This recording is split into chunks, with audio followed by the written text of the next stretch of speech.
알렐루야, 알렐루야. 말씀이 사람이 되시어 우리 가운데 사셨네. 우리는 그분의 영광을 보았네. 알렐루야. 주님께서 여러분과 함께 또한 사제의 영과 함께 루카가 전한 거룩한 복음입니다. 주님 영광 받으소서. 그때 하느님께서는 가브리엘 천사를 갈릴레아 지방 나자렛이란 고을로 보내시어 다윗 집안의 요셉이라는 사람과 약혼한 처녀를 찾아가게 하셨다. 그 처녀의 이름은 마리아였다. 천사가 마리아의 집으로 들어가 말하였다. 은총이 가득하니여 기뻐하여라. 주님께서 너와 함께 계시다. 이 말에 마리아는 몹시 놀랐다. 그리고 이 인사말이 무슨 뜻인가 하고 곰곰이 생각하였다. 천사가 다시 마리아에게 말하였다. 두려워하지 마라, 마리아야. 너는 하느님의 총애를 받았다. 보라, 이제 네가 잉태하여 아들을 낳을 터이니 그 이름을 예수라 하여라. 그분께서는 큰 인물이 되시고 지극히 높으신 분의 아드님이라 불리실 것이다. 주 하느님께서 그분의 조상 다윗의 왕자를 그분께 주시어 그분께서 야곱 집안을 영원히 다스리시리니 그분의 나라는 끝이 없을 것이다. 마리아가 천사에게 저는 남자를 알지 못하는데 어떻게 그런 일이 있을 수 있겠습니까? 하고 말하자 천사가 마리아에게 대답하였다. 성령께서 너에게 내려오시고 지극히 높으신 분의 힘이 너를 덮을 것이다. 그러므로 태어날 아기는 거룩하신 분, 하느님의 아드님이라고 불릴 것이다. 내 친척 엘리사벳을 보아라. 그 늙은 나이에도 아들을 잉태하였다. 아이를 못 낳는 여자라고 불리던 그가 임신한 지 6달이 되었다.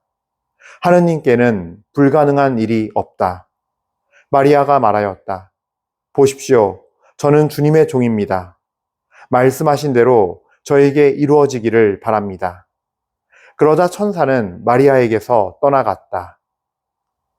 주님의 말씀입니다. 그리스도님 찬미합니다.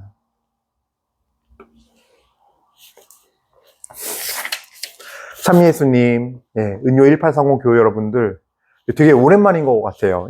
저는 사실 토요일 주일에 이번에 성북동 성당에서 이제 기간 홍보하고 저희 또 서울 아지트 그런 어떤 후원자 모집을 나가서 이제 미사를 드리고 하느라 이제 오늘에서야 뵙게 됐습니다. 오늘 말씀은 우리가 이제 주님 탄생 예고 대축일이기 때문에 주님께서 어떻게 탄생하셨는지를 당연히 이제 묵상하게 되는 복음 말씀. 그래서 루카 복음을 듣게 됩니다. 가브리엘 천사와 이 성모님의 만남, 가브리엘 천사의 그 놀라운 소식, 정말 저희 모두에게는 기쁨이 되는 소식이죠. 구세주 예수님께서 탄생하신다는 소식. 그것을 바로 그 어머니가 되는 성모님. 그래서 성모님에게 나타나셔서 이렇게 말씀을 전해주는 이야기를 우리가 듣죠.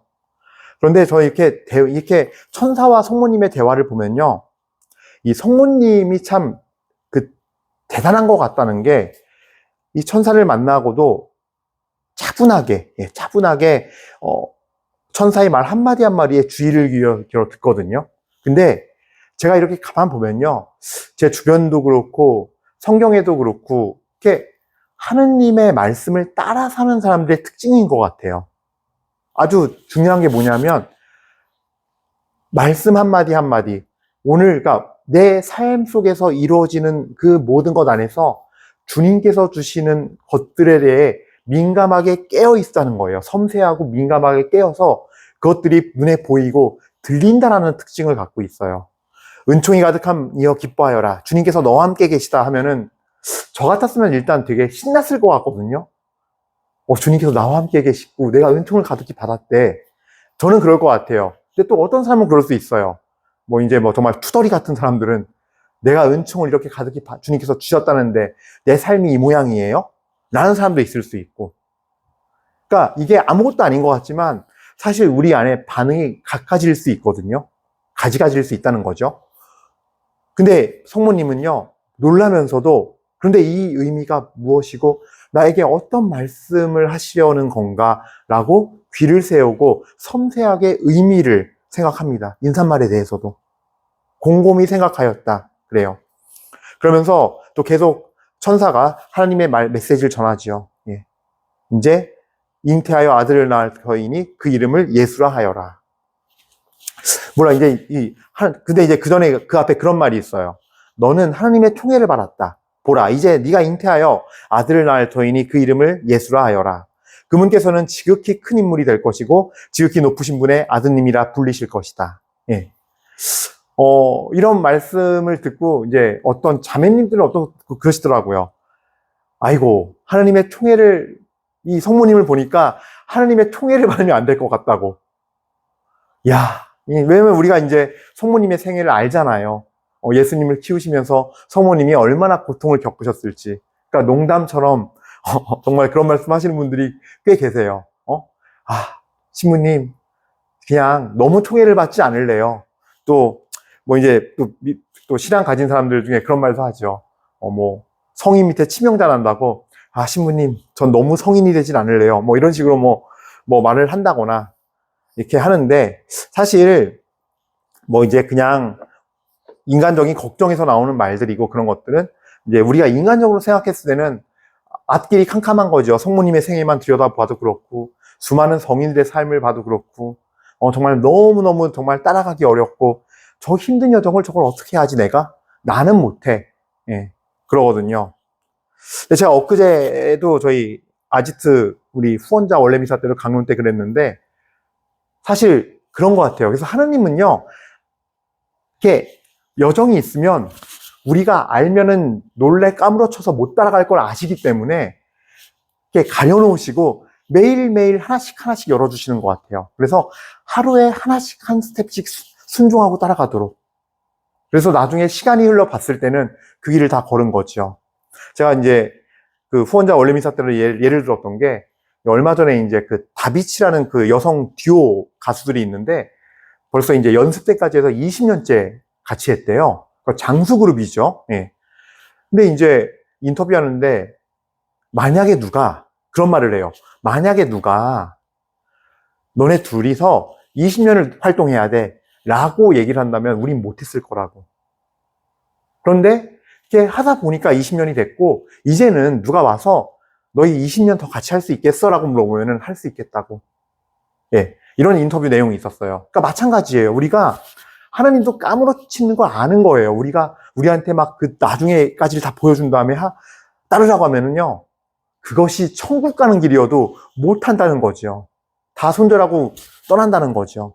그러니까 그래서 하나님께서 우리에게 순종을 요구하실 때 우리한테 다 알려주시고 설명하지 않으세요. 그리고 하나님의 순종을 요구하시는 건요, 이때 얘기가 좀 약간 넥스트로 넘어간 거예요. 지금 다음 단계로. 순종은요, 하나님의 주권에 의해서 하나님이 강권으로 요청하시는 거예요. 그냥 하나님의 입장에서 우리 입장 보지 않고 이렇게 해라고 요청하는 거예요. 근데 우리 문제점은 뭐냐면은 너무 좋은 세상에 살고 있어서 이게 한 번도 우리는 주인과 노예가 있는 시대를 겪어보지 않아서 그런 의미를 뭔지 몰라요. 그러니까 주인과 노예가 있는 사회는 그렇게 했을 때 얘라는 거를 알거든요. 그 의미도 알고. 왜냐면은 그 나라 사회가 그렇고 그 사회 속에서 물론 못된 주인이 종들을 핍박하고 하는 그런 어떤 정말 끔찍한 모습도 있겠지만, 반면에는 어떤 어질고 좋은 주인은 어떤 좋은 뜻을 갖고 주인이 종에게 시켜서 했을 때 그 종이 처음에 뭔지도 모르고 따라오는데 알고 보니까 그 종에게 정말 좋은 거를 해주기 위해서, 깜짝표를 보여주려고 깜짝 놀랄 선물을 해주기 위해서 미리 준비하는 과정이었던 것들을 옆에 이웃집 주인과 종을 보면서도 듣게 되고 보게 되고. 그러니까 우리는 대한민국 사회에서는 그런 게 없잖아요. 우린 볼 일도 없고. 그래서 사실 우리가 주님 하지만 주인주의 의미를 몰라요. 주인 주자의 의미를. 그래서 우리는 더 하죠. 예. 어쩌면은 시대가 좋아지니까 잃어버린 것 중에 하나가 그 어떤 신앙의 정신에서 그 주님 말씀을 따른다는 것일 수도 있어요. 예. 오히려, 물론, 그러니까 그렇게 돌아가자는 얘기를 하는 게 아니에요. 저 그 얘기하는 거 아닙니다. 예. 왜냐면은 모든 인간은 주님 앞에 다 평등하고 그것은 우리가 진짜 받아들여야 할 진리니까요. 예.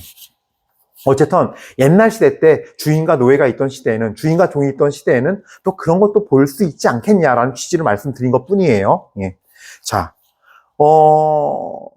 그래서 어쨌든 간에 주님은 당신의 주권을 가지고 요청하시는 거예요. 하라고. 그리고 우리에게는 예, 아니요밖에 없어요. 사실은. 주님을 따르느냐 아니냐, 신뢰하느냐 불신하느냐, 믿느냐 안 믿느냐. 예. 함으로써 주님의 충실한 사람이 되느냐, 불충한 사람이 되느냐, 배신자가 되느냐. 딱 이것밖에 없어요. 흑백 논리 저도 싫어하지만 아니요. 백 흑밖에 없어요. 빛 어둠밖에 없어요. 그래서 사실은 이 주님께 순종한다는 것이 되게 이상한 일이고 불공평한 일처럼 느껴지고 하지만 이 순종에는 중요한 영적인 비밀이 두 가지가 있다고 전 봐요. 예. 그건 특히 첫 번째는요. 했을 때요. 하느님은 철저하게 그 사람을 책임져 주세요. 내 뒤에 보이지 않는 손과 보이지 않는 당신의 그 성벽으로 딱 에워싸시고 보이지 않는 보호막으로 에워싸주시고 그리고 당신이 무엇보다 당신의 그 눈동자로 저를 절대로 눈동자에 떨어지지 않게 저를 지켜보고 챙기신다는 거예요. 예. 그래서 못 걸을 스텝을 만들어주지 않으시고 한 발만 내디뎌봐 하면서 끝까지 내 생애 전체까지 영원한 생명의 길로 인도하시죠. 근데 여기에 또 비밀이 있어요. 이 한 스텝 한 스텝 밟는데 뭐가 있냐면요. 하느님께 순종한다는 거는 내가 알지 못하는 길을 걷는 걸 의미해요.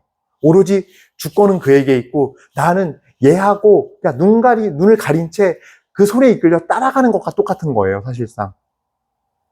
그래서 쉽지가 않아요. 우리의 입장에서는 지금 자꾸 이게 주님 말씀이 이러고 이게 진리라고 하는데 난 도저히 이렇게 하면 안 될 것 같은데 도저히 왜 이렇게 하라 그러시지? 이렇게 하다가 당장 망할 것 같은데. 그럼에도 불구하고 한 스텝 한 스텝 밟으라고 요청을 하시거든요. 그래서 우리가 착각하는 것 중에 하나가 하나님 말씀을 따르면 당장 내가 뜻하는 대로 내가 이렇게 기도하고 이 지향한 대로 성경에도 이렇게 쓰여 있으니까 내가 해석한 대로 이게 그대로 길이 열리면서 뭐가 해결될 줄 알았는데 그렇지가 않아요. 성모님께서 부활하신 예수님을 만나기 전에 마지막 단계 뭐였습니까? 정말 밑바닥을 걸으세요, 성모님도. 아들 예수님과 함께 밑바닥을 걸으세요. 그 밑바닥이 어디예요? 십자가상에 죽으시는 예수님을 보고 지켜봐야 했고, 그 시신을 품에 안으셔야 했고, 어떤 신부님이 묵상 중에 그런 말씀 하시는데, 진짜 저 그 말이 정말 눈물이 정말 울컥했거든요, 그 말이. 그 말씀 뭐였냐면요. 성모님이 자신이 아들을 안았는데, 사형수의 아들이라 소리내서 마음껏 울지도 못한다고. 예. 그런 밑바닥을 체험하셨어요. 주님의 부활의 영광에 함께 동참하기 전까지는. 그러니까 우리가 그걸 알기 때문에 뭐냐 하면은 다 안 걸으려고 그러고 꺼리고 하죠. 그러니까 주님의 말씀에 오늘 이 복음 말씀이 시작된 주님의 순종의 시작에서 사실은 바로바로 내가 원하는 대로 평화와 평강, 기쁨, 평화가 없어요. 예. 끊임없이 하나님은 가지치기를 하세요. 끊임없이. 성모님도 예수님 키우면서 아마 자기 자신 많이 꺾으셔야 했을 거예요. 모든 세상의 엄마들이 그렇듯이 성모님 또한 예외가 아니었고 또 예수님의 성장 과정에서 예수님의 성장과 그거는 또 달랐잖아요. 이미 천사가 얘기했잖아요. 네 아들은 하느님의 아들이 될 것이다. 적어도 우리 세상의 엄마들은 그래도 내 아들이 이거 했으면 좋겠어서 막 시도도 해보고 노력도 하잖아요. 아니면은 내 아들이 뭘 잘하나 막 눈에 불 켜고 찾아주잖아요, 그냥. 근데 이거는 완전 다른 얘기잖아요. 네 아들은 하느님의 아들이 될 것이야. 그래서 어떨 때는 아마 우리 세상의 모든 엄마들이 자녀 키우는데 답이 없다고 하지만 더 답이 안 나왔을 거예요. 내가 이럴 때는 어떻게 해야 되지? 하늘만 쳐다보고 아유 주님 왜 저한테 이런 부담스러운 아들을 주셔서 그런 날도 되게 많으셨을 거예요. 예. 뭐예요? 그러면서 가지가 처지는 거예요. 어떤 가지? 자아. 예. 순종의 영적인 또 하나의 중요한 비밀은요. 하느님의 뜻에 예하는 거기 때문에 내가 있을 수가 없어요. 거기에는 내 자아가 자신이 있을 수가 없어요. 그러니까 하느님의 뜻이 온전히 실현될 수 있도록 그 자리를 내가 다 내드리는 게 내 마음의 주인이 예수님이고 하느님이 되는 게 순종하는 사람은 해야 할 수 있는 유일한 일이에요. 그걸 인생 여정을 통해서 이 일 저 일, 저 굴곡 이 굴곡, 오르막길 내리막길 롤러코스터를 타면서 깎아지면서 하느님이 내 자리에 온전한 주인이 되는 여정이 바로 순종인 거죠. 그래서 저는 사무엘 예언자가 이 황금 이 소를 바치는 것보다 이 제사보다 순종보다 더 나은 제사가 없다. 그러시잖아요. 사울을 향해 놓고. 사울이 전쟁에 이겨서 하나님 말씀대로 안 하죠. 거기는 가축까지 다 죽이라 그랬는데 좋아 보이는 가축들, 예뻐 보이는 사람들 그 빼다가 노예로 삼고 그다음에 자기 전리품으로 차지하려고 양과 소를 모아놨죠. 그 전쟁에서 그 정도는 해도 되는 거 아닙니까? 라고 할지 모르지만 그 일로 사울은 버림받았어요. 예. 그러니까 하나님은요, 우리를 끊임없이 가지치기해요. 그 유혹이 들더라도 사울도 자기 그 자아와 고집을 꺾고 그때 부하들 이번 전쟁에서 이겼는데 저에게 뭐가 있지 않을까요? 사울왕? 왕께서 뭘 하시겠지 하면서 그 기대에 찬 눈빛 그것까지도 자를 수 있었어야 되는 거였거든요. 그러면서 자아를 정말 깎아나면서 주님만이 있을 수 있는. 그러니까 순종은요, 단순한 제사가 아니라 그런 것들과 싸워나가면서 유혹과 그런 세상적인 어떤 가치와 생각들 그런 것들을 싸워나가면서 내 영이 그런 어떤 하나님의 뜻을 따르고 선행을 베풀고 또 말씀을 따라 진리를 따라 가는 여정 속에서 사실은 내 영혼도 땀이 나거든요. 그 땀이 정말 하나님께서 받으시는 좋은 기름이 되어서 그것이 제물이 되는 거예요, 사실은. 그래서 순종, 그냥 이렇게 소와 황소를 바쳐 드리는 제사보다 순종이 더 나은 제사라고 하는 거예요. 왜냐하면 순종은 내 자아를 깎아서 내 자아의 내 영혼의 기름을 내가 땀 흘려 순종하고 진리를 따라 사는 그 고된 영적 싸움에서 얻어지는 그 나의 영혼의 기름을 주님께 바치는 제사이기 때문입니다.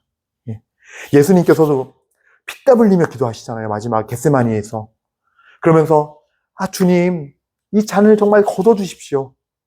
하지만 마지막에 그러나 제 뜻대로 마시고 아버지의 뜻대로 하소서 하면서 그 기름을 마련하신 거예요. 그러기에 그 십자가의 여정을 걸을 수 있었던 거고. 그러니까 순종을 하면 내가 뭔가를 바라고 하면 안 돼요. 근데 하나님을 사랑해서 해야 돼요. 거꾸로. 하나님을 사랑하니까 그 어려운 스텝을 하나씩 가는 거예요. 그때 마련되는 하나님을 사랑하기에 내가 그 불과 같은 정말 금이 정말 순금이 되는 그 불과 같은 단련을 걷듯이 우리도 그 정말 가지치기 속에서 정말 그 불과 같은 단련 속에서 정말로 내 영혼이 흘리는 그 땀, 자성과 희생, 진리를 따라 걷는 여정에서 흘린 그 땀으로 주님께서 그 어떤 재물보다도 값진 재물이 완성되고 주님께 바쳐진다라는 거. 이거를 꼭 아셨으면 좋겠고, 그렇게 해서 그럴 때 하나님은 그걸 받으시고, 사랑하여 하나님을 경외하여 기꺼이 순종하였기에 내가 이 지향했던 것이 아닌 모든 걸 다 주시는 거죠. 그리고 그 모든 것 중에 가장 최상의 것은 영원한 생명이라는 거.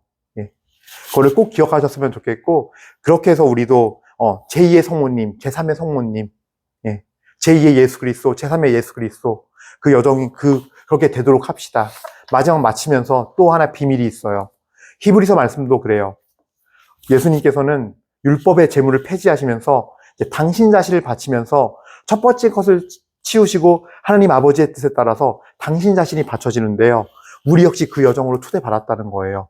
우리를 율법에서 끊어주셨다는 거는 당신께서 그걸 끊으신 이유는 우리도 율법에서 속죄시키고 끊어주시기 위함이고 우리도 제2의 예수 그리스도가 되어 따라가야 함을 의미한다는 거예요. 그래서 이 뜻에 따라 예수 그리스도의 몸이 단 한 번 바쳐짐으로써 우리가 거룩하게 되었습니다. 우리 또한 거룩하게 된 우리 또한 진리를 따라 걸어갈 때 그 거룩함을 계속 유지할 수 있는 것이고 그 거룩함 속에서 영원한 생명의 여정까지 가게 되는 겁니다. 그러므로 우리 또한 이 뜻에 따라 나의 몸을 바침으로써 나 또한 거룩하게 되고 영원한 생명을 얻는 것임을 기억하면서 정말로 순종의 의미를 다시 한번 생각하고 제대로 잘 순종했으면 좋겠다라는 말씀을 드리고 싶습니다. 잠시 묵상하시겠습니다.